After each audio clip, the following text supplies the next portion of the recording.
Bien, on commence une nouvelle série de prédications qui s'appelle Direction divine ou Divine Direction. Dans un sens comme dans l'autre, ça fonctionne. Et c'est vrai que on entend ou on se dit, on se pose souvent cette question, qu'est-ce que Dieu veut que je fasse? Quelle est la volonté de Dieu? Et c'est une question qui, on n'a pas besoin de savoir ça, c'est le matin, on a le choix entre de la pâte à tartiner et la confiture, hein, ça va. C'est selon votre goût, mais voilà, dans des moments importants de notre vie, quoi. Hein. Et je l'ai déjà dit à plusieurs reprises, mais je le répète, les décisions qu'on est en train de prendre influent en fait notre impact, notre avenir. Ou ce qu'on est en train de vivre maintenant, c'est très très souvent par rapport à des décisions qu'on a pu prendre dans notre passé. Et il me semble que on a parfois des difficultés à se décider. C'est difficile de choisir, c'est difficile de dire voilà, je vais faire ça, ou je choisis ça. Et ou des fois tu prends des décisions et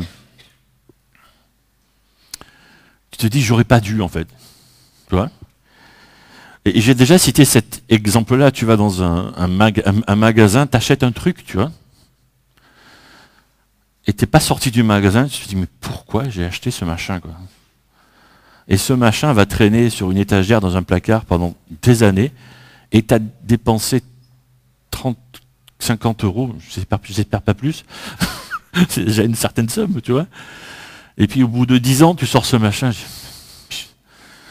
mais pourquoi? Mais pourquoi? Mais pourquoi? Voilà. Au mieux, tu arrives à l'offrir à quelqu'un, tu vois. Ouais, ben c'est un cadeau, au mieux. Mais au pire, ouais, bref, voilà. Et tu dis, mais pourquoi j'ai... Ouais. Il y a des décisions qu'on regrette, hein, comme tu dis, mais pourquoi j'ai fréquenté telle ou telle personne, voilà, cette période de ma vie, c'était pas top. Mais c'est trop tard, parce que c'est ton histoire. C'est ainsi, voilà, c'est comme ça. Ou peut-être que tu es en ce moment à un tournant de ta vie, un choix d'études à faire, ou des études qui se terminent, un choix de métier, une orientation, ou un nouvel emploi, ou peut-être acheter une nouvelle voiture, ou une maison, ou avoir un autre enfant, tu vois, des trucs énormes, quoi. C'est des trucs très très importants, quoi. Et tu aimerais recevoir cette direction qui vient de Dieu, ce conseil de Dieu. J'ai souvent réfléchi à cette prise de décision. Qu'est-ce qui fait qu'on décide ou qu'est-ce qui fait qu'on hésite? Tu vois? Je prends, j'ai plein d'exemples et j'en ai écrit quelques-uns sur mes feuilles, mais je ne vais pas tous vous les dire parce que sinon je vais passer la matinée à ça. Mais par exemple, tu vas au supermarché, ça m'est arrivé une fois, ça c'est un exemple vécu, hein, et tu veux acheter un paquet de biscuits au chocolat. Donc tu te dis, c'est facile, parce qu'il y a plein de biscuits qui existent, tu vois. C'est génial. Tu as des biscuits à la vanille. Tu as des biscuits à la noix de coco, des biscuits à la fraise, des biscuits secs, voilà, etc., etc. Toi, tu veux des biscuits au chocolat, tu vois. Et tu es devant le rayon comme ça, tu vois. Des biscuits au chocolat. Voilà.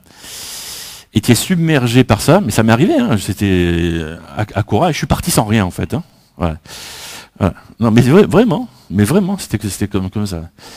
Et parce qu'il y avait des chocolats avec des pépites, sans les pépites, avec la mousse, sans la mousse, au lait, au chocolat noir, au chocolat blanc, en gaufrette, en galette, aux céréales bio. Wow! Je suis parti. Sans rien acheter. Enfin si, j'ai été au rayon des trucs pour les voitures, quoi. Ah, je suis bien. Ah, ça m'a fait du bien. Mais vraiment.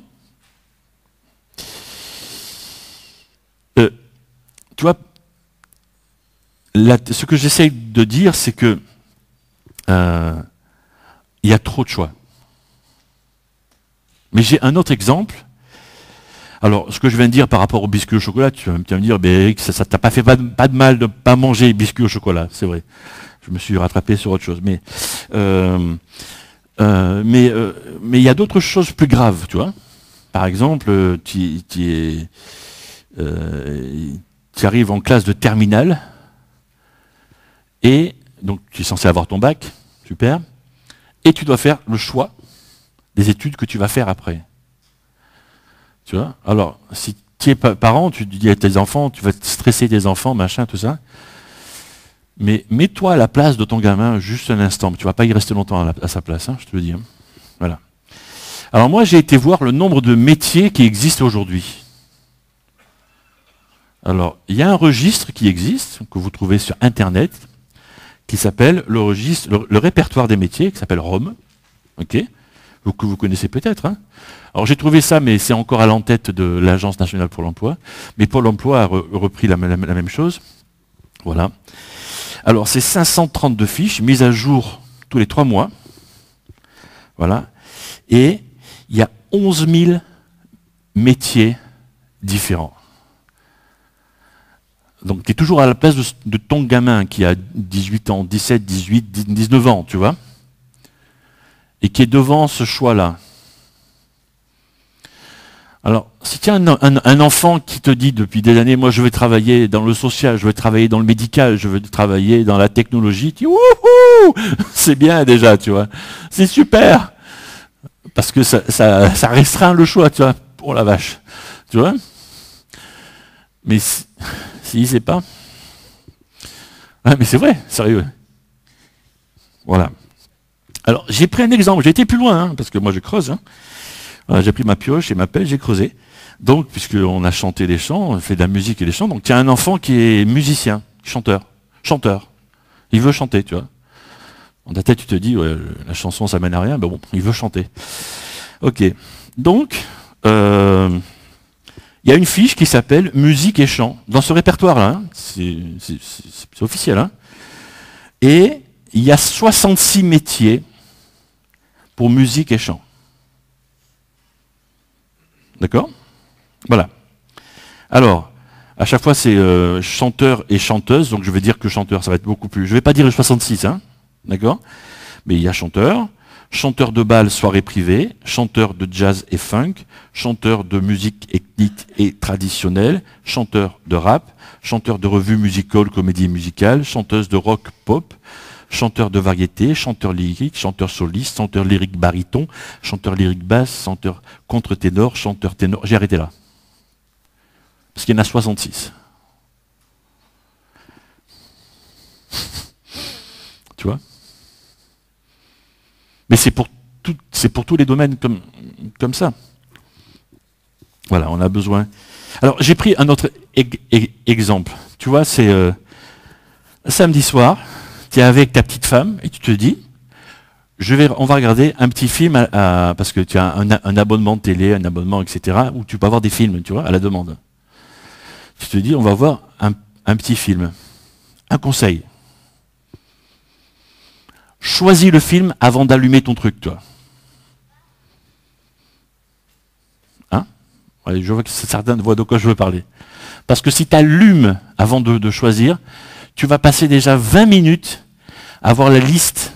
Voilà. Alors si tu sais déjà que tu veux voir une comédie ou un thriller ou un film dramatique, c'est déjà pas mal.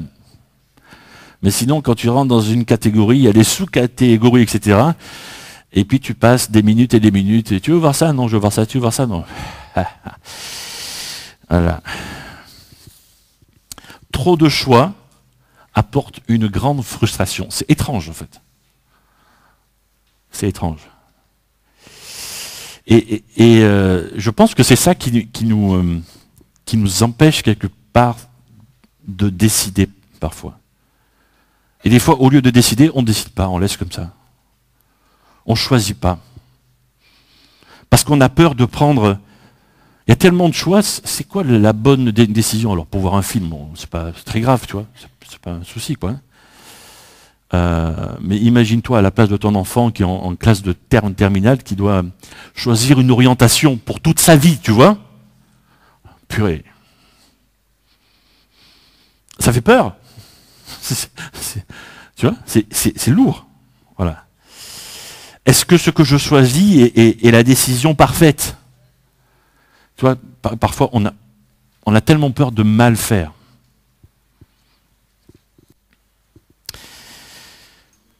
Alors si on est chrétien, on va demander qu'est-ce que Dieu veut que je fasse. C'est ça. Et si on pose cette question, encore une fois, on ne formule pas correctement sa question. La question est légitime hein, par rapport à tout ce que je viens de dire, mais on formule pas bien sa question. Parce que quand il s'agit de la volonté de Dieu, Dieu se soucie du qui.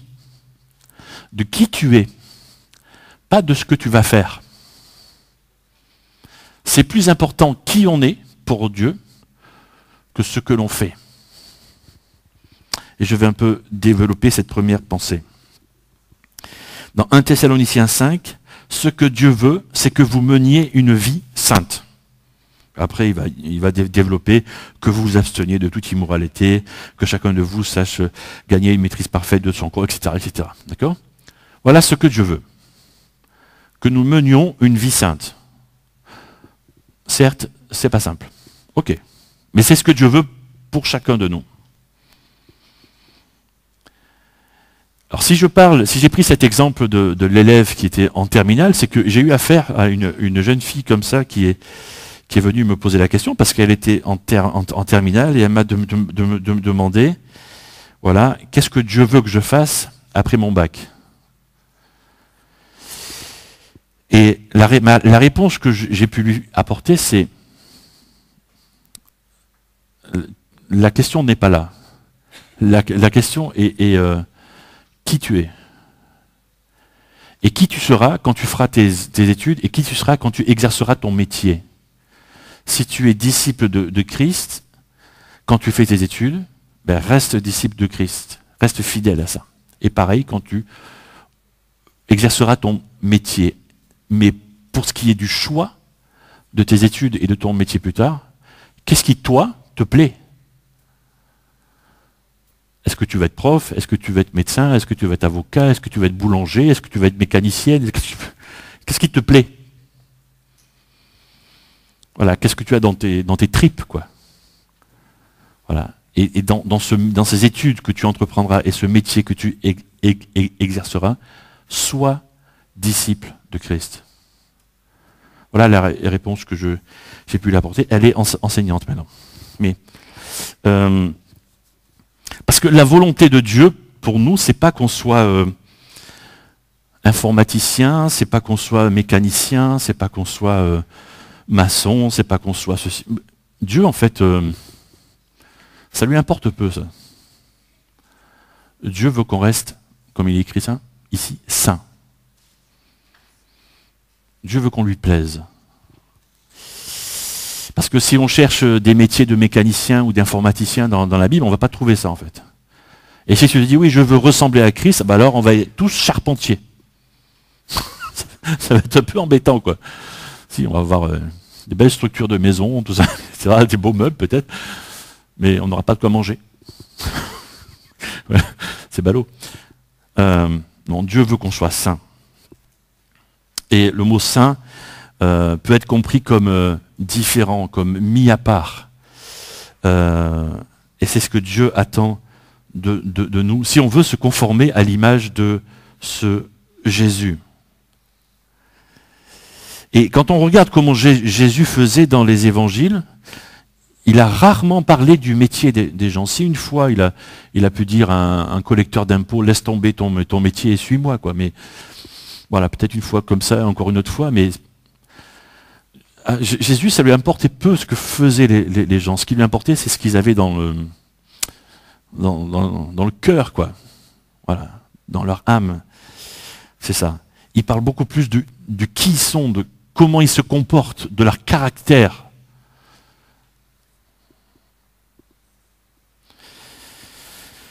qu'est-ce que Dieu veut que je fasse? La question, c'est pas ça. C'est qui Dieu veut que tu sois dans ce que tu fais.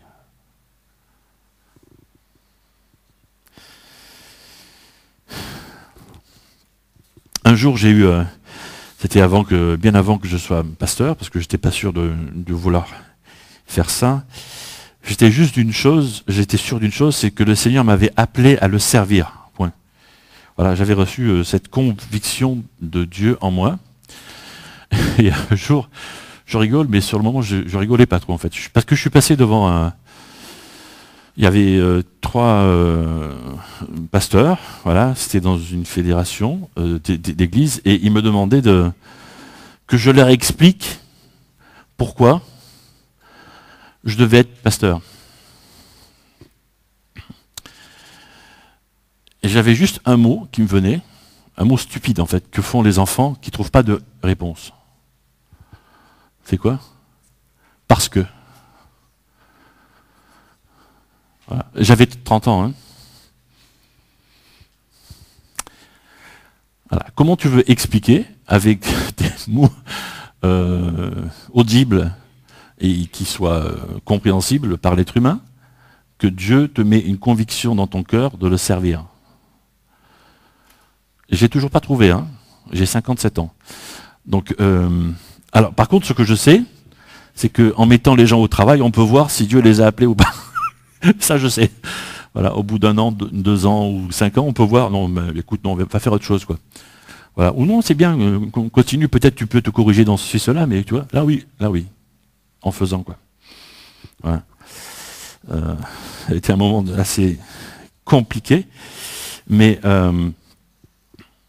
parce que après tout, un pasteur. Pasteur, on va dire, c'est une vocation. Non, pasteur, c'est un métier. Pasteur, c'est un métier.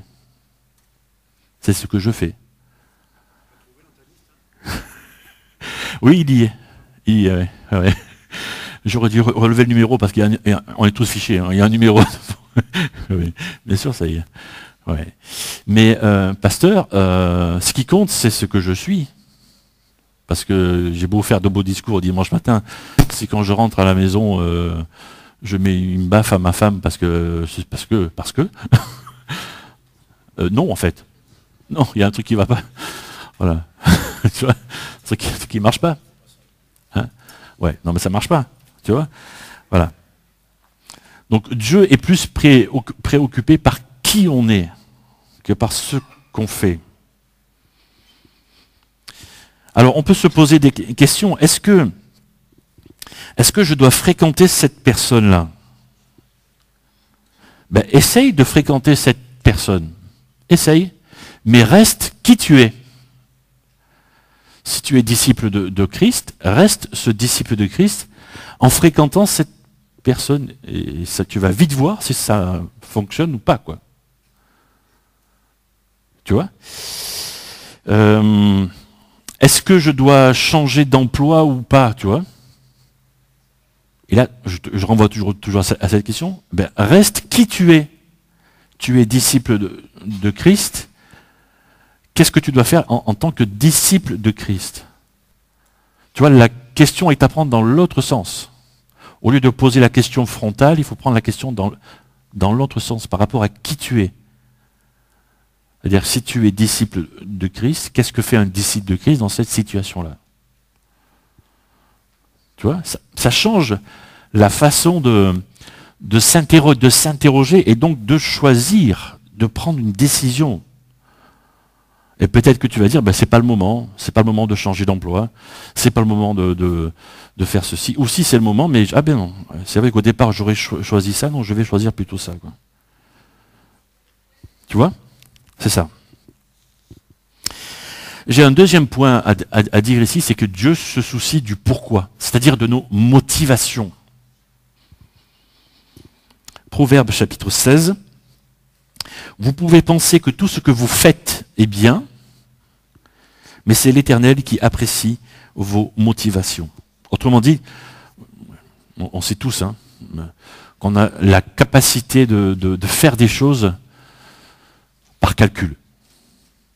Bien sûr, on est tous capables de ça, en fait. Hein. Basiquement, on est tous capables de ça. Et donc, si on fait ça, c'est pas bon, quoi. On le sait. Voilà. Mais Dieu voit ça. Dieu estime, voit nos motivations. Tu vois, quand tu es un papa et que ton gamin vient te faire un peu plus de câlins que d'habitude, tu vois, tu veux combien? Ou qu'est-ce que tu as à te faire pardonner, tu vois? Bon, ok, c'est ça. Mais voilà, qu'est-ce qui motive le fait que tu me fasses plus de câlins, quoi? C'est ça, c'est exactement ça, bien sûr. Voilà, nos motivations comptent pour Dieu. On trouve une prière magnifique dans le psaume 139. Sonde-moi, ô Dieu, pénètre mon cœur, examine-moi et pénètre les pensées qui me bouleversent. Considère si je suis le chemin du mal, dirige-moi sur la voie de l'éternité. Personnellement, quand je m'arrête un peu sur mes motivations, parce qu'il faut le faire de temps en temps quand même, hein, je me rends compte que certaines de mes motivations sont purement égoïstes. Ah ouais, je suis en train de faire ça parce que c'est pour ma pomme, quoi, c'est pour moi. Tu vois? Donc si moi je le vois, Dieu l'a vu déjà depuis longtemps, et peut-être que les gens qui sont autour de moi le voient aussi, quoi. Hein, après tout. Tu vois? Donc, en général, si on se laisse conduire comme ça par des motivations égoïstes, les chemins qu'on emprunte ne sont pas super, quoi. Et si je reviens à mon premier exemple que j'ai cité, ouais, tu veux acheter ce truc-là, tu sais? Ben oui, là, tu te poses la question, pourquoi? Pourquoi tu l'achètes? Est-ce que tu as vraiment besoin de ce truc-là? Est-ce que tu veux faire comme le voisin ou la voisine? Non. Si tu en as besoin, oui, tu l'achètes, ça va. Tu en as l'utilité. Est-ce que c'est pour frimer devant les copains, les copines, les voisins, les voisines, les frères, les sœurs? Je ne suis pas sûr que ça apporte le bonheur, comme dirait l'autre. Mais quand tu dis un compliment à quelqu'un, tu le fais pourquoi? Mais c'est vrai. Hein, des fois, c'est juste pour faire plaisir à la personne, pour l'encourager, pour lui faire du bien, c'est super. C'est super. Mais des fois, c'est parce que tu attends peut-être quelque chose de cette personne-là. Voilà. Tu vois? C'est des motivations qui sont discutables. Bon, on va plus loin. Quand on poste une photo sur un réseau social, pourquoi on le fait? Bon, je sais que tout le monde n'a pas de réseau social, mais quand on le fait, pourquoi on le fait? Voilà. Des fois, c'est juste pour faire partager sa joie aux autres, quoi. Mais c'est bien. Moi, je vois pas de problème avec ça, mais c'est juste pour regarder comme je suis heureux moi, tu vois. C'est pas la même chose. Quelles sont nos motivations? Dans Colossiens chapitre 3, l'apôtre Paul nous dit, dans tout ce que vous pouvez dire ou faire, agissez au nom du Seigneur Jésus en remerciant Dieu le Père par lui. Donc, ça nous concerne tous, en fait, qu'on soit étudiant, qu'on soit en activité ou à la retraite, qu'on soit ouvrier, employé, directeur, ou que sais-je, on doit tout faire au nom du Seigneur Jésus. Je ne dis pas que c'est simple, hein. Je ne dis pas ça. Bien sûr. Mais ce qu'on fait, on le fait au nom du Seigneur Jésus. Quoi que tu fasses, reste disciple de Christ. Où que tu vives, sers ton Seigneur. Avec qui que tu sortes, ou qui que tu fréquentes, reste qui tu es, enfant de Dieu. Je ne dis pas que c'est simple, je le répète. Hein. Et c'est pour ça qu'il y a des choix qui vont s'imposer. Si tu sors avec des personnes qui ne correspondent pas avec les valeurs que Dieu a déposées en toi, ben peut-être que tu sortiras plus avec ces gens-là, quoi, en fait. Ou pas de la même manière. Et donc, il y aura sûrement des choix à faire. Reste fidèle à Christ là où tu vis. Et donc, les choix vont devenir plus simples à faire. Bon, après, concernant les biscuits au chocolat, bon courage. Non, peut-être que tu ne mangeras pas de biscuits comme moi. Voilà, c'est ça. Et qui Dieu veut que tu deviennes. J'aimerais prier avec vous pour terminer ce temps de prédication. Seigneur, merci parce que tu veux continuer à nous changer, à nous transformer. Et merci pour ces textes de la Bible que tu nous permets de nous approprier. Seigneur, merci pour cette volonté que tu veux, ta volonté à toi, que tu veux nous transmettre. Et c'est vrai, Seigneur, que ce n'est pas toujours simple de faire des choix, de se décider, sans pour autant choisir ce qui nous plaît le plus à nous, quoi. Mais Seigneur, nous voulons vraiment nous humilier devant toi et faire les choix qui te plaisent à toi en nous laissant transformer par ton Esprit Saint. Transforme-nous de l'intérieur, transforme notre caractère, nos pensées peut-être trop égoïstes, trop égocentriques. Voilà, et que nos motivations, quand on a différents choix à faire, soient centrées sur toi. Et en faisant comme ça, nous sommes sûrs de faire les bons choix. Seigneur, tu nous donnes cette possibilité de travailler notre sanctification, devenir saint. Tu nous donnes cette possibilité de devenir celui que toi tu veux que l'on soit. Merci. Merci pour cette possibilité que tu nous offres. Alors c'est vrai, Seigneur, que c'est le mot qui me vient, c'est travail, oui. C'est un travail de chaque jour, une attention de chaque jour, parce que on se laisse vite entraîner par des motivations égoïstes et des soucis égoïstes. Seigneur, aide-nous à nous concentrer sur toi et à te rendre gloire à chaque instant. En Jésus-Christ. Amen.